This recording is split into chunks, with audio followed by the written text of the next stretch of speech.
USAID danas obeležava 50 godina postojanja i 10 godina prisustva u Srbiji. Agencija je uložila sredstva u jačanje ekonomije, pravosuđa, državnih institucija, medija i nevladinih organizacija u Srbiji. Kakvi su postignuti rezultati i planovi za budućnost, o tome u narednim minutima.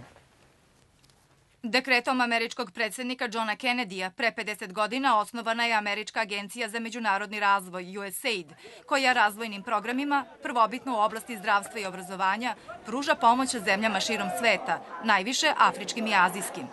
Istovremeno, ovim se uspostavlja saradnja sa vladama zemalja u kojima agencija postoji. U Srbiji, gde se obeležava 10 godina njenog rada, uloženo je $663 miliona, a prioritet su dve oblasti. Prva grupa je podrška reformama u zakonodavstvu ili stvaranje novih sistema koje bi učinili rad vaše vlade, rad lokalnih samouprava još transparentnijim i odgovornijim prema građanima. A druga grupa se odnosi na ekonomiju. Mi želimo da stvorimo ili da pomažemo da se stvori ovdje u Srbiji otvorenije poslovno okruženje.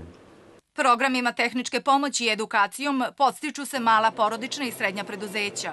U oblasti poljoprivrede i prehrambene industrije aktivan je agrobiznis projekat u cilju predstavljanja domaćih proizvoda na svetskim sajmovima, pa se srpski džem može kupiti u supermarketima u Njujorku, sokovi u Španiji, a umaci bez kojih se ne može zamisliti moderan način ishrane u Sloveniji. Gospodin koji je odobravao sredstva za dizajn, kada smo se pojavili, i on je rekao kako može ajvar da se pakuje u čašu od jogurta. Ja sam rekla, gospodine, ajvar je sezonska roba, a jogurt je dnevno potreban proizvod. Ja ću moj ajvar staviti na police gde su jogurti, uslovno rečeno, znači u hladne police gde narod dolazi svaki dan. Kroz projekte ekonomskog razvoja opštine u Srbiji privučene su investicije i otvoreno je 16.000 radnih mesta. Dodatno, rekonstruisane su škole i sportska igrališta, donirani kompjuteri. Programi USAID-a su se razvijali u skladu sa potrebama Srbije, pa se u narednih 5 godina planira stvaranje međuopštinskih partnerstava.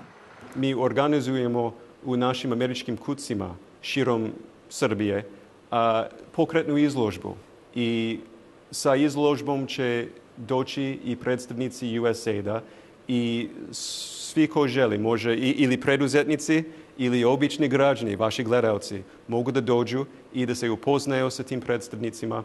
Cilj desetogodišnjih aktivnosti Američke agencije za međunarodni razvoj USAID u Srbiji jeste da se pomognu i promovišu reforme, posebno one koje bi Srbiju dovele do članstva u Evropskoj uniji.